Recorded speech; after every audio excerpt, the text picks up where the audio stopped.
As it goes, most Gnostics traditions focus on the power of inner revelation. And so, as it goes, many a time the idea of the end of the world or the apocalypse gets thrown under the rug. Even whole books of the Bible are discounted and treated as if they are Roman falsehoods, Catholic falsehoods. But in my own tradition, the mystical order of the Nazarene and the Holy Reintegrated Church, we embrace every book of the Bible.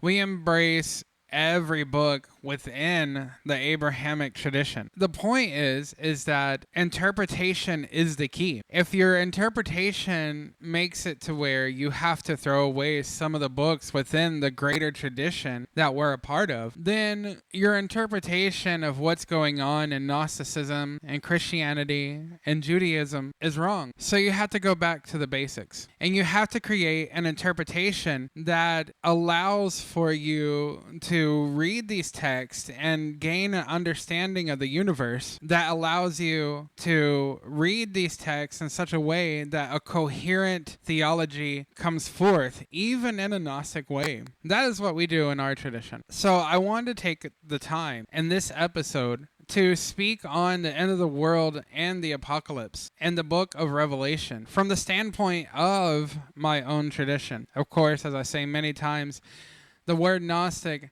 is just an umbrella term for certain traditions that were recognized as heretical by the early proto-orthodoxy. So what is the meaning of Revelation? What is the beast and the beast system? What are the seven trumpets? What do they symbolize? Is Jesus and the apostles and their prophecies trying to be literal, or are they speaking in a coded esoteric language? I want to go over that and so much more in this new episode of Gnostic Revival. Episode 23. It's the end of the world as we know it. Gnostic Eschatology and the fall of the Archons.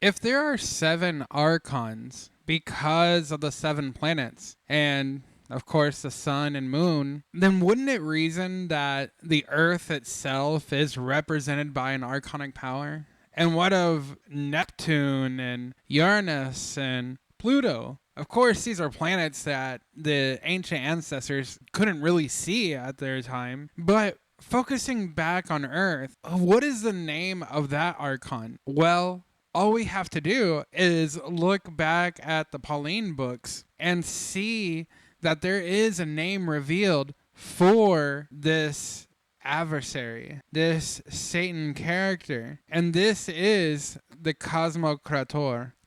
Now, many connect Kosmokrator as Yaldabaoth, or the chief of the Archons. But in this tradition, in the tradition of the mystical order Nazarene and the Holy Reintegrated Church, we reject that idea and say that the earth itself has an archonic nature, which Paul names Kosmokrator. Now, this is very important because that means that this character, Satan, that Christians talk about so much, is wholly different from the chief of the Archons. So since Satan is truly an Archon named Kosmokrator, what has happened? What story do we have to tell in the workings of the cosmology of the Gnostic understanding? How do we understand this? Within the cosmology of the MON, the cosmos was formed by the demiurgic Archon Yaldabaoth, who arranged the 7 planetary rulers, each one corrupting a divine attribute.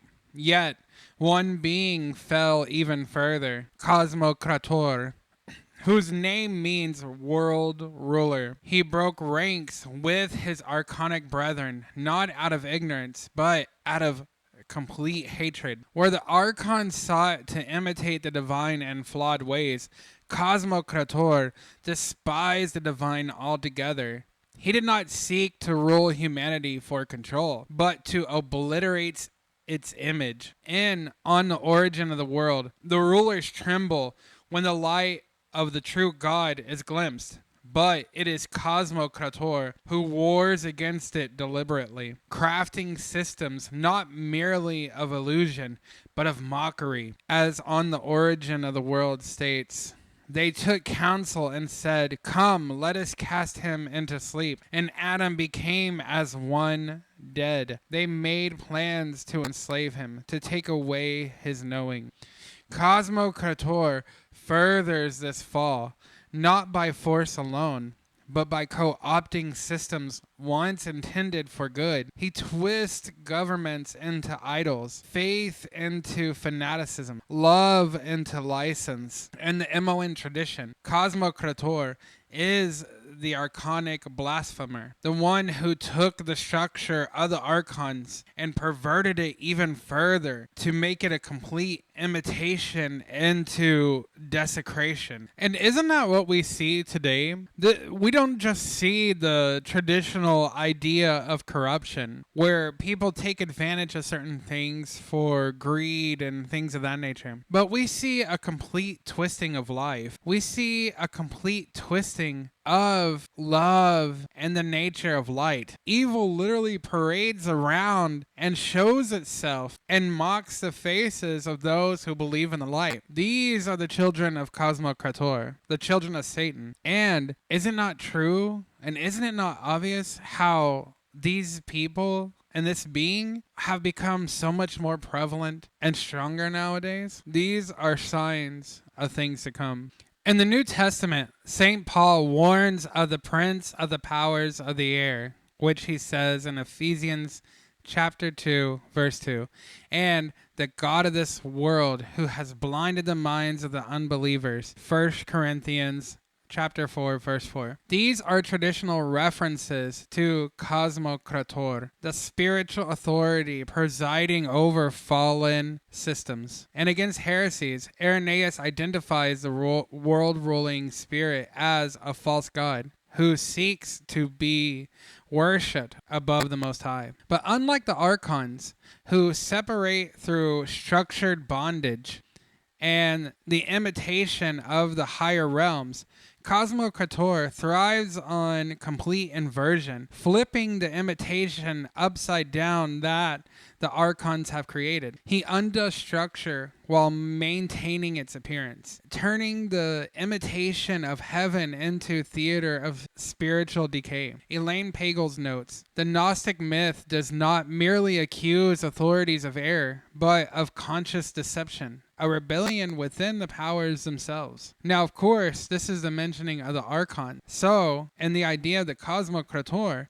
we see something much more worse. Not just a deception, but a complete humiliation of one's humanity, a turning over of one's human instinct. In MON theology, Kosmokrator is not a static being, but an active current of inversion. He is the one who replaced holy memory with curated media, sacrament with spectacle, hierarchy with exploitation, and the sacred with the synthetic. His goal is not to control, but is the obliteration of resemblance to the divine. In Ephesians 6:12, we see the term Kosmokrator. As the verse states, "For we are not contending against the flesh and blood, but against the principalities, against the powers, against the world rulers of this present darkness, against the spiritual host of wickedness in the heavenly places." And notice that in Ephesians 6:12, they say the wickedness in the heavenly places. That is because Kosmokrator fell from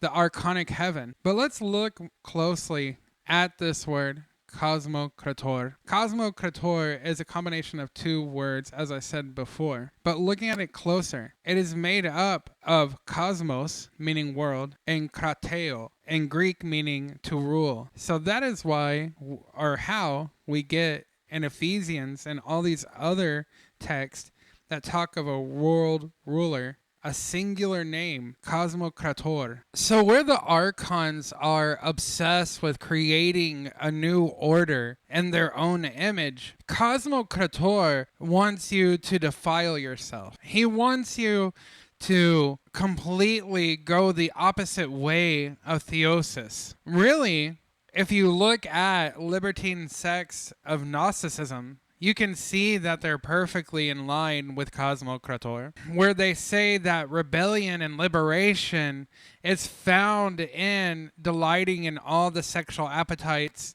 and all the appetites of the human will.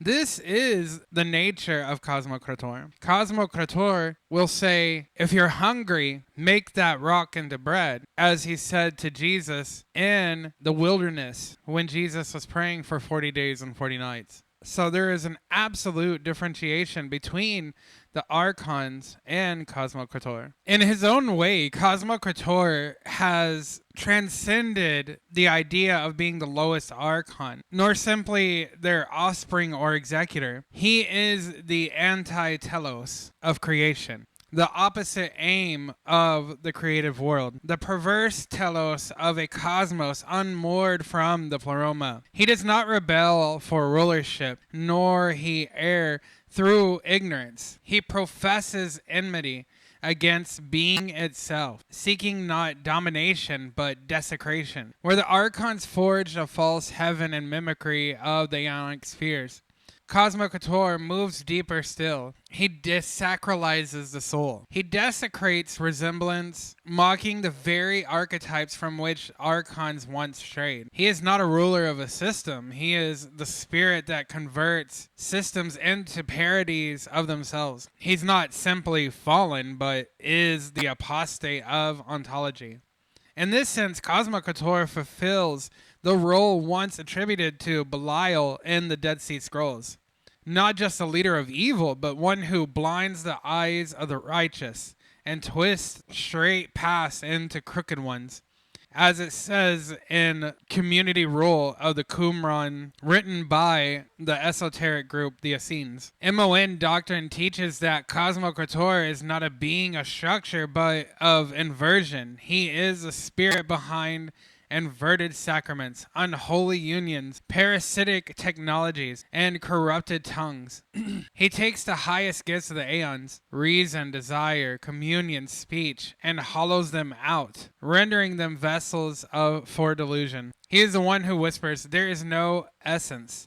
There is no image. There is no divine origin. The Gospel of Philip alludes to this abyss of inversion, as it states, what is the resurrection? It is the revelation of what is true and the transformation of what is. Kosmokrator seeks the opposite, the concealment of what is true and the transformation of being into illusion. He is Antichrist. He is anti-logos, the one who wages war against intelligibility, against coherence, against the light that gives all things form. The reason why it was important to go over this is the fact that, one, I have never talked about Kosmokrator in regards to the mystical order of the Nazarene and this, in our cosmological system.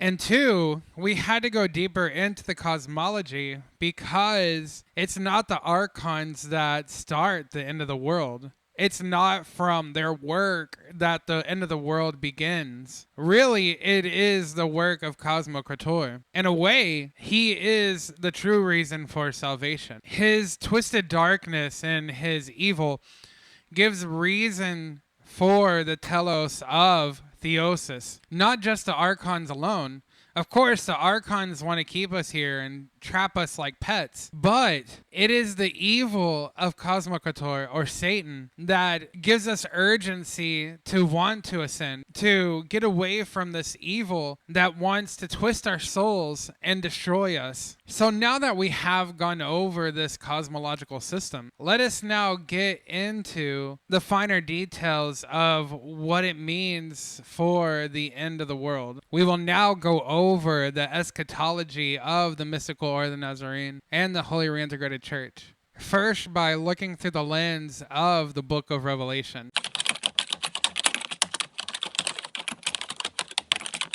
Here we pretty much get to the meaning of what I meant when I said that many who practice Gnosticism or an esoteric Christology tend to shy away from the canonical books of the Bible. But every book within the Abrahamic tradition is important one way or another. When it comes to the Talmud, I read that still, even though I reject it.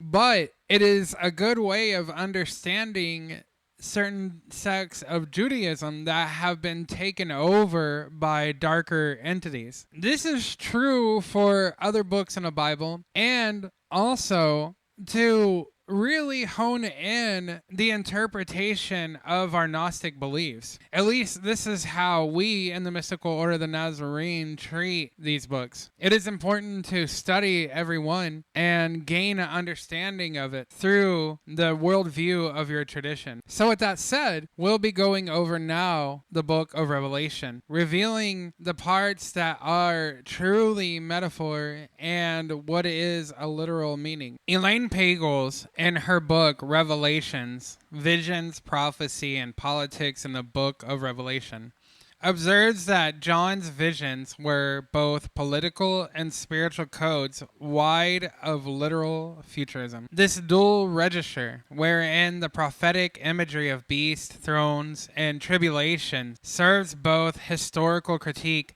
and spiritual unveiling, is essential to unlocking the text. The exoteric reading reduces it to futurist predictions and judgment narratives, but the esoteric reading perceives that Revelation is not just a story happening to humanity from the outside. It is a divine drama taking place within the human soul and the cosmos. In our theology in the MON, the beasts and symbols of Revelation are not just emblems of distant empires, but the personifications of corrupted spiritual forces. The beast that rises from the sea, to us, is understood as the system created by Kosmokrator, a master counterfeit system, and is inverted crown of Archonic empire.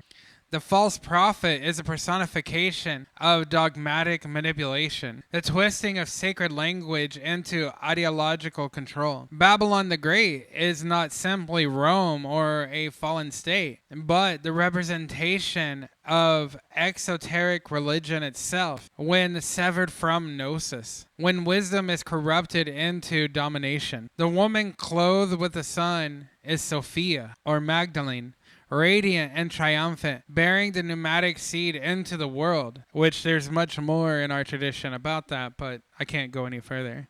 And the 144,000 sealed are not literal Hebrews, but the symbolic number of the pneumatic elect, those who through baptism, gnosis, and reintegration bear witness to the Lamb through the light within. The signs of the beast rising and the fall of Babylon, which could be interpreted as Rome or America or many other things really, this is just not signs of futuristic prophecies. In the mystical or the Nazarene, of course, we see this as both things. This is a prophetic telling us something to come, but also a sign of a revelation and a story within the human soul. So therefore, these falling of things and the rising of others is telling of the Logos and Sophia rising within us and taking its place as the king and queen of our being. But there's so much more to this. So let's continue on. The 7 seals, trumpets, and bowls,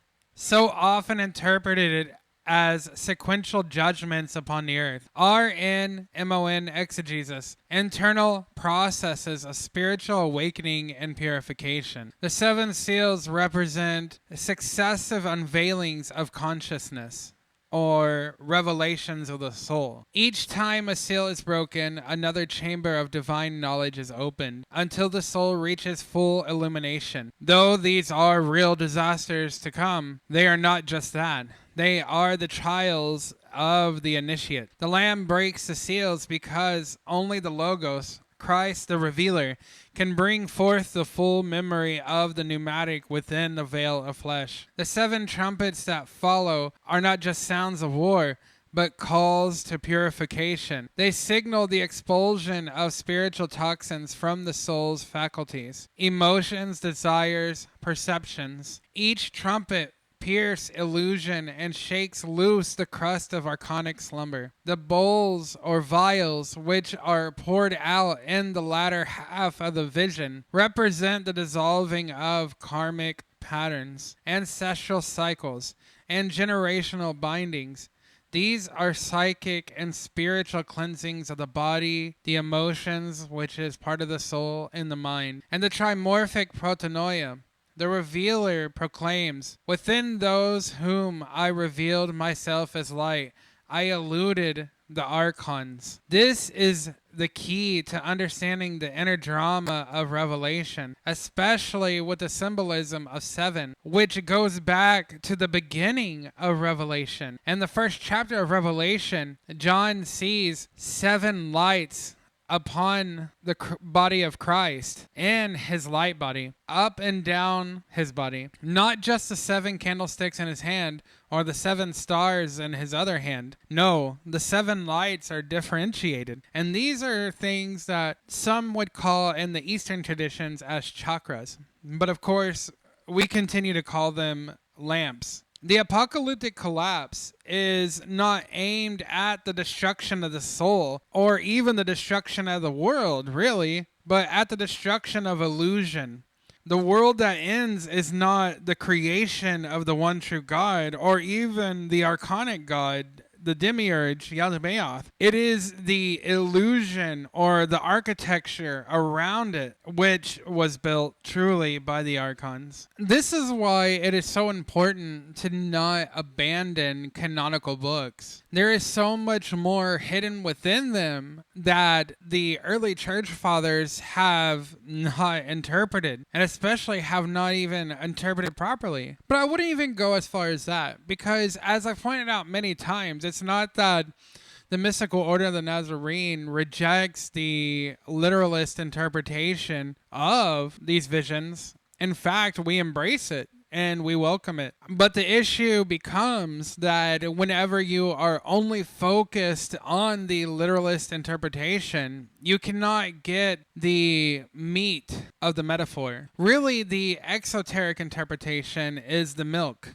Just seeing it as the pouring out of punishments and judgments and a war against heaven and the demons of hell. If you're just interpreting that way, you won't get the metaphorical meat. And in that way, you lose the telos altogether, the true aim of Theosis within these books. When you have to understand, these books are all about Jesus, our master, our teacher. So we have to look at these books not only with fresh eyes, but with critical eyes, with interpretive eyes, with eyes that can unveil metaphor. We have to understand the symbolism. The dragon of Revelation 12 is more than a figure of Satan or Kosmokrator. It is the very energy of these beings recoiling in rage as Sophia reemerges. The woman clothed with the sun who bears a child destined to rule with a rod of iron is the pneumatic bride, or the crown of the bride,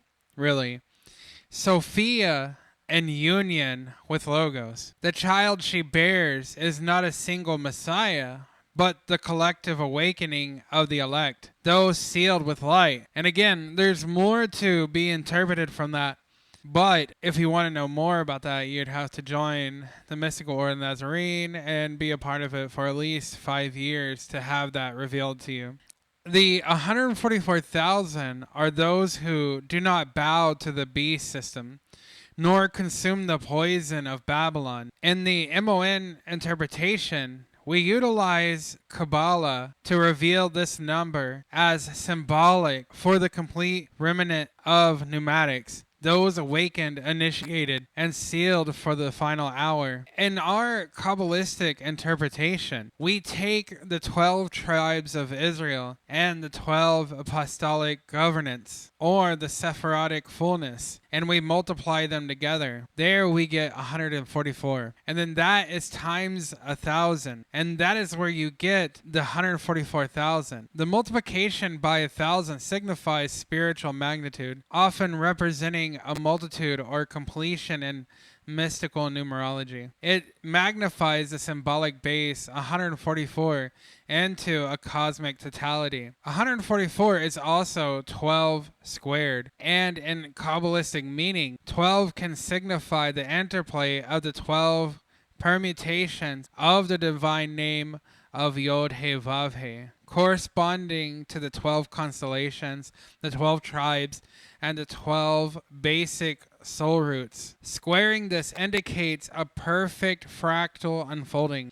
The cosmic soul refracted across all levels of being, eventually to be gathered back into oneness. In Lurianic Kabbalah, creation shattered into innumerable sparks, or klipat. The task of humanity is tikkun. We also represent this in the Mystical Order of the Nazarene as the gathering of the restored light through Apokatastasis. And this is where we get to the New Jerusalem. What exactly is the New Jerusalem? In Revelation 21 and 22, it descends not from earth, but from above, of course. It is not built by human hands.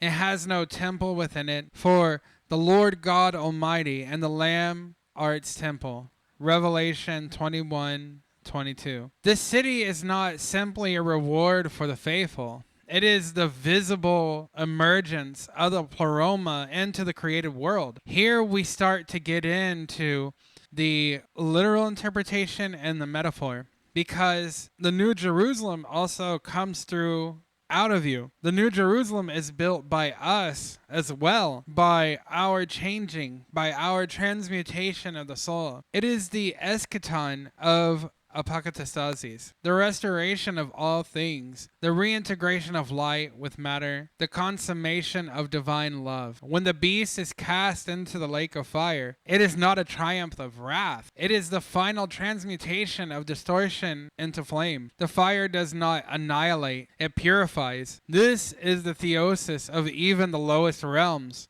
where even judgment becomes a door into healing. So in the end, the apocalypse is not just a descent into madness, but it is also an ascent into clarity, into what is literally revelation.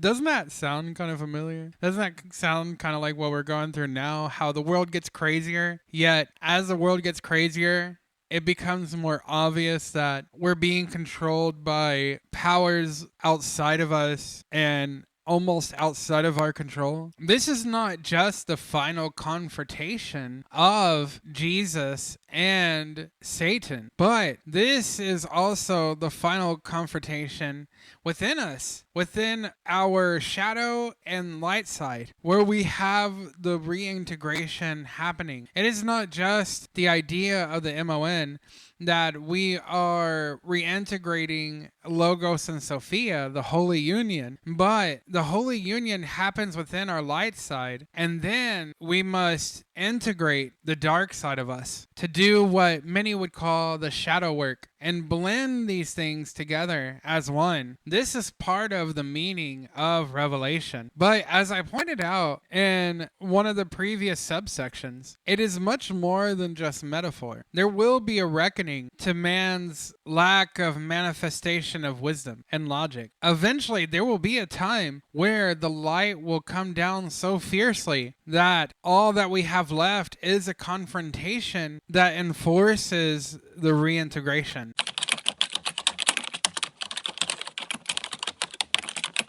That which is above is the same as that which is below, and that which is below is like that which is above. Many understand this as a principle of Hermeticism, which we call the principle of correspondence. But this understanding is found in Christianity and, of course, Gnosticism. Many can say it's because Hermeticism came first, whatever. But it is just a fact of the matter that the spiritual realm echoes the physical realm, and the physical realm echoes the spiritual realm.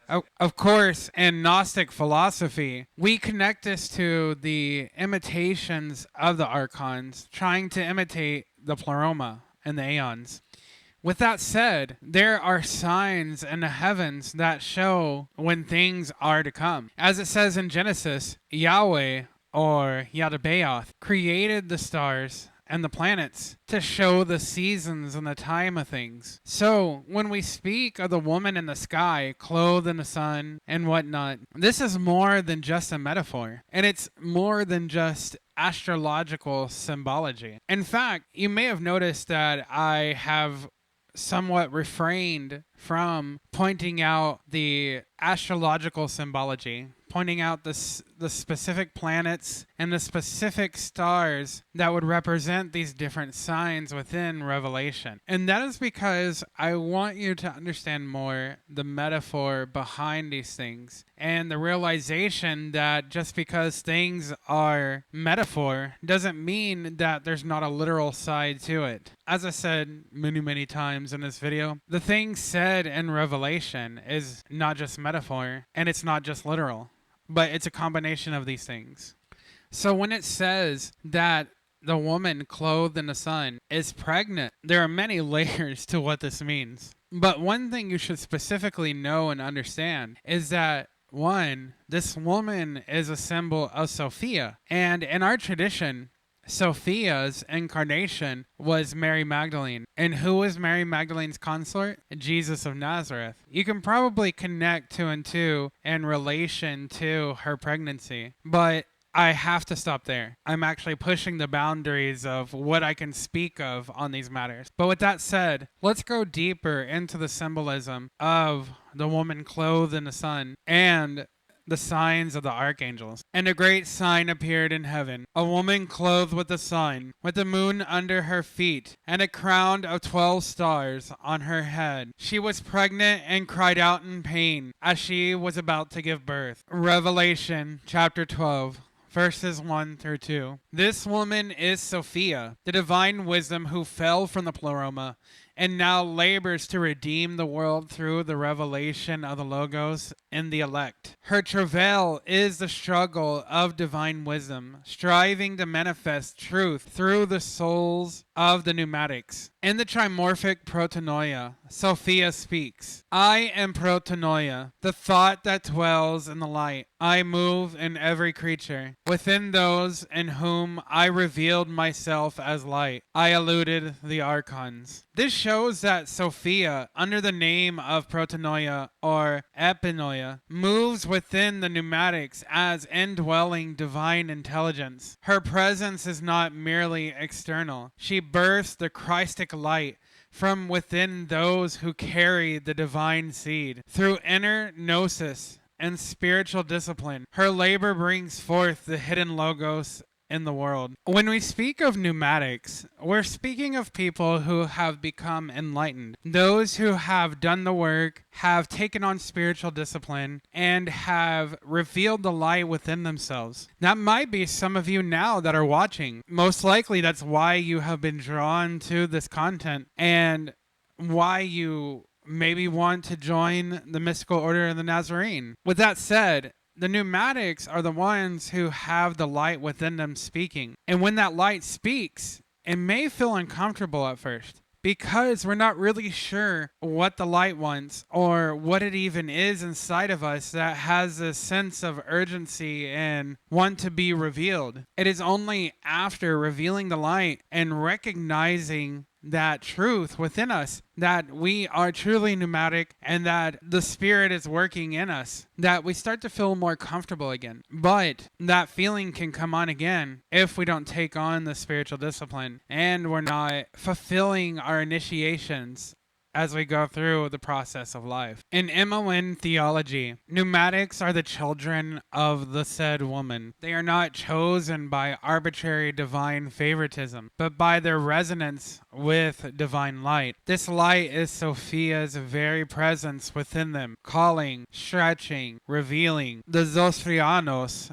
text testifies that those sealed by divine revelation ascend not by violence, but by silent gnosis and purification through light. Similarly, in the trimorphic protonoia, the thought declares, I am the one who dwells in those who dwell in the light, who eludes the Archons by remaining hidden in silence. Thus, the true eschatological war is not fought with swords, but with silence, prayer, ritual, and interior discipline. The pneumatics ascend through the layers of the Archonic cosmos by revealing themselves to be of another world. The Gnosis seals them inwardly, marking them as the previous 144,000 that I mentioned of Revelation 14, the elect who are not defiled by the beast system because they follow the Lamb wherever he goes. Looking at the text of Revelation, it might be bewildering to hear that the main battles are fought in silence and prayer and ritual and whatever else I had recently listed. But you have to understand that the more violent part of the turning of the ages, this end of the world that we speak of in the apocalypse of Revelation, that is more of a, if you will, a Gettysburg of spirituality. You have to understand that the workings of Sophia, it's much more subtle. And thus, the greater work is done in a more of a behind-the-scenes style of workings. Much like the Civil War in American history, some of the greatest battles weren't even on the actual battlefield with guns and whatnot. A lot of the greatest battles happen in courtrooms. They happen on the streets with people sharing essays and propaganda and things of that nature. So too is the battles of the end of the world, especially in the way of Sophia. The pneumatic ones are some of the greatest warriors of this end times era. They work to evangelize, to reveal the light in themselves and in others. They fight with spiritual ritual, with magic and prayers. You have to understand that the main struggles of the world are very spiritual, and thus will have very subtle underlying characteristics. So it can't be discounted how much of warriors that the pneumatic ones really are. Standing at Sophia's side in this heavenly war is Archangel Raguel, whose name means friend of God. Though less known than Michael or even Archangel Raphael, Raguel plays a crucial role in the eschatological vision of the MON, and the MON as a whole, really, as Archangel Raguel is recognized as the patron archangel of the mystical order of the Nazarene. As 1 Enoch chapter 20, verse 4 says, Raguel, one of the holy angels, who takes vengeance on the luminaries. In the Dictionary of Angels, Gustav Davidson writes, Raguel's primary role is to correct the balance of heaven itself, disciplining angels who have failed their office and restoring harmony between realms. In MON exegesis, Raguel is not a mere avenger. He is the regulator of divine balance. He disciplines fallen powers and assists the pneumatics by cutting through the webs of archonic deception. In ritual, his name is invoked to restore psychic equilibrium and empower spiritual justice. As the pneumatics ascend, Raguel guards their path through the heavens, ensuring that their journey through the archonic layers remains uncompromised. He is a silent sword that clears the way for Sophia's children. According to the teachings of the mystical order of the Nazarene, the pneumatic ones that are a part of the MON and the Holy Reintegrated Church invoke and even summon Raguel to empower them and to plead to the highest heavens, the Pleroma, the one true God, that they be left on earth as cataclysm begins. Now, this is not a statement to say that the order believes in the rapture. In fact, the idea of rapture is somewhat dubious and cannot even be clearly confirmed in relation to the biblical text and especially the Gnostic text. Really, when it comes to rapture, we leave it to the members of the order and the church to decide whether or not they believe in that part of the Christian tradition. But with that said, as holy warriors of spirituality, the pneumatic ones want to be left on earth. They want to be at least the last ones on earth to be able to ensure that anyone who wishes can have some sort of salvation before the most terrible things come upon the earth.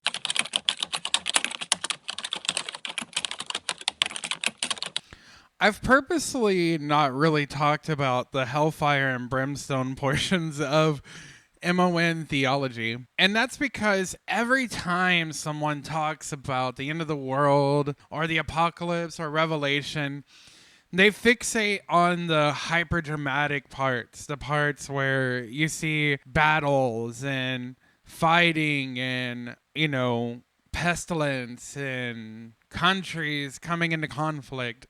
But one thing that is almost never talked about, really, is the idea of the renewal of earth and the renewal of heaven and the unification of earth and heaven. And really, anytime you watch a documentary on the end of the world from a biblical perspective, if they even do touch on this specific idea, it's always just right at the end for maybe 5 minutes. So I really want to do it justice and go into the ideas that really make up the foundation of what my tradition calls Apokatastasis. Without getting too much into it right here, let's get more into that. In Acts chapter 3, verse 21, Peter speaks of the time when God will restore, or Apokatastasis, all things, using a term that became foundational to early Christian universalism. The Greek Apokatastasis denotes not simply restoration, but the return of all beings to their proper place and origin, the pleroma of God. As Origen wrote,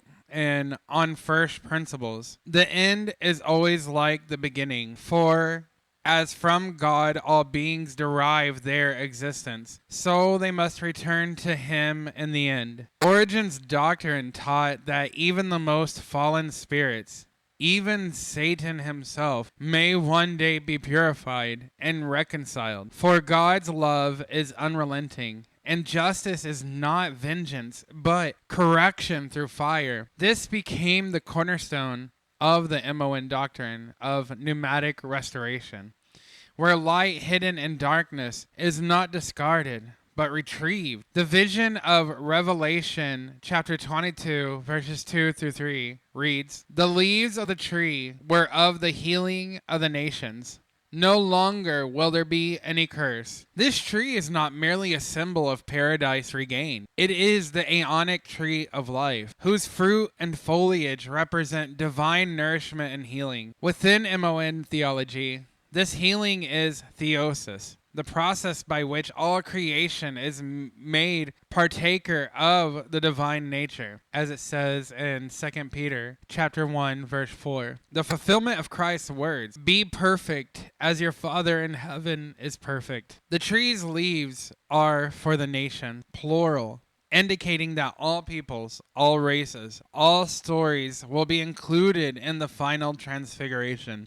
This is where MON theology stands apart from most Gnostic theology and even mainstream Christian theology, where Gnostics tend to run away from the idea of hellfire or fire of any kind. We embrace it, and where mainstream Christians say the soul will eternally be in that hellfire as punishment for not being one with the body of Christ, we reject that with scripture and say all shall return once they are cleansed by the fire. Just as in life, whenever we went through the hardest things and we came out of it renewed and made anew in the glory of our Christ and Magdalene, we must not fear the cleansing powers and the transmutation of the fire of the other world. What will that experience be like? We're not completely sure. This is one of the mysteries of the Pleroma. And the mysteries of the Pleroma, depending on how you get, it is, as it is said, a complete mystery. Not everything is to be known by us. Even with the power of Gnosis and the ability to gain Gnosis, it does not mean that every mystery will be revealed to us. In fact, in MON teaching, we understand that not every mystery will be revealed and cannot be revealed as part of the structure of the salvation and ascension process. If we were to know everything, then what would be the point of faith or the pursuit of gaining Gnosis in the first place? Gregory of Nyssa, in his catechetical oration, expresses this vision eloquently. Evil shall one day be utterly destroyed, and God shall be all in one and all. And the whole of creation shall be united in the light of the divine. This echoes Paul's own vision in 1 Corinthians chapter 15, verse 28, where the Son hands the kingdom over to the Father, and God may be all in all. Here, eschatology ceases to be about conquest and becomes about reunification. And MON teaching this culminates in a doctrine that reinterprets the lake of fire not as a site of eternal torment, but as the purifying light of God's presence. It is the kavod of divine glory, which consumes all illusion and compels every being to face their true essence. As taught in Liber Apopha, the fire is not punishment, it is transfiguration. We echo the words of the trimorphic protonoia, where the indwelling light speaks to the elect. Thus, even the last veil of separateness will be dissolved, not through force exactly, but through a magnetic recognition. Many see the world unraveling, institutions falling, and illusions shattering before our eyes, and they say, we're in a Kali Yuga. Not that we like to make many parallels to Eastern traditions, but to one studying the MON system, they would say most likely we're actually in what's called a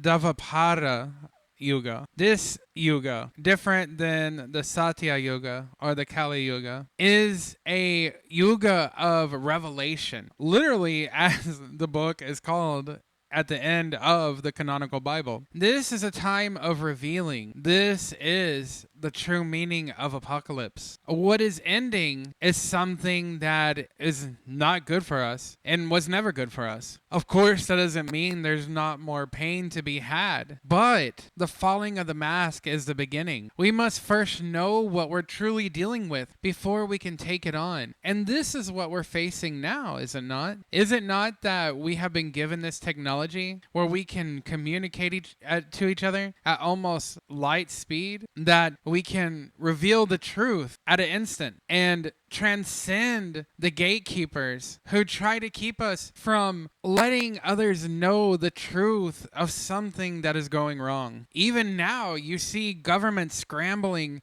to cover up specific crimes. You have governments trying to get people to forget about literal treason and things of that nature. But since we are in this time of revelation and people are awake and aware more than ever, these things cannot easily go away or be brushed under the rug. Truly, we are in a very holy time. The light comes upon us more than ever.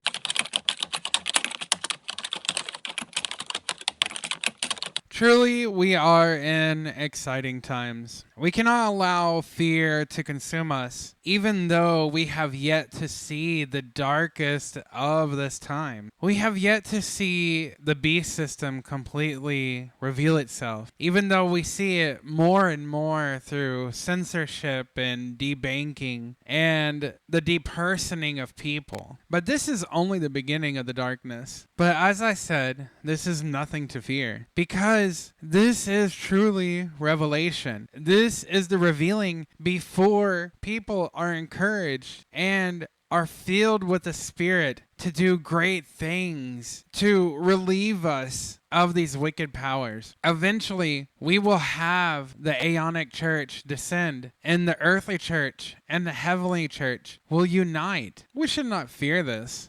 We should welcome it. And another thing is that we don't really know how long this process will take.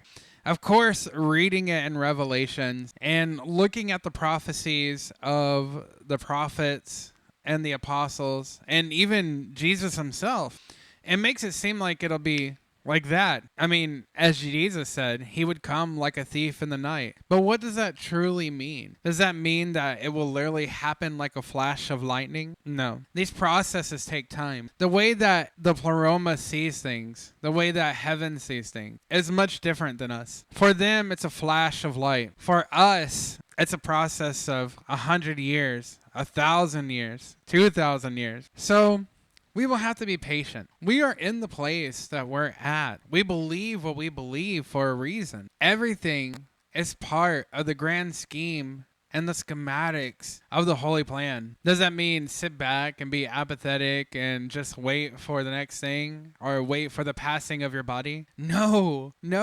You have a place in this plan. If you're watching this, most likely you're meant to be part of the Pneumatics. Maybe you're just psychic, but you're definitely not a Hylic. And most likely, your place is here with us, with the mystical order of the Nazarene and the Holy Reintegrated Church. So if you feel it in your heart, come join us. Be a part of this. The end is here, but just like Origen said, the end is like that of the beginning. And the beginning is like that of the end, which is really funny because whether Origen knew it or not, this is a very Kabbalistic concept. We have all walked the path from Malkuth to Kether. But the thing is that our Kether is becoming a new Malkuth. And if you're not really sure what I'm talking about, then I implore you to do some studies in Kabbalah. And if you want me to do a video on that, please write something down in the comments and I'll definitely get to that. But here's a warning.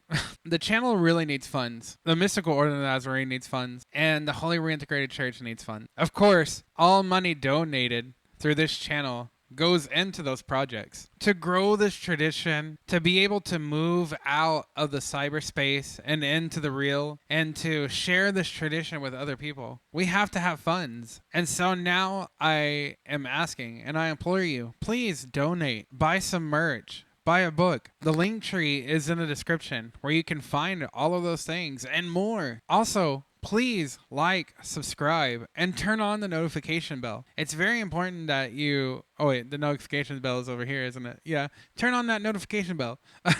It's really important that you turn it on because right now, as we speak, I am being limited in my reach. Where I was starting to reach thousands of people so easily, I am now only getting maybe 100, 200 views on my videos. So I need y'all's help. Whether it's through donation, buying merch, buying a book, or just simply sharing, liking, subscribing, and again, putting on that notification bell. We all have to do our part to make this grow. This isn't just about me. I mean, it's definitely not about me. Everything I do is to ensure this tradition passes on to another generation. And I want this to grow in our lifetime, not just in the next. So we're all a part of that work. We're all fishers of men. And if you feel like you want to be a part of that, then please interact, share, buy some merch, join us here in the Mystical Order of the Nazarene, or even be a part of the Mass I do every Sunday for the Holy Reintegrated Church. I love you all. And always remember, you are a part of the light. And thus, we must remember the light. For when it is time, the light will remember you. There is an answer. There is a way. Gnostic.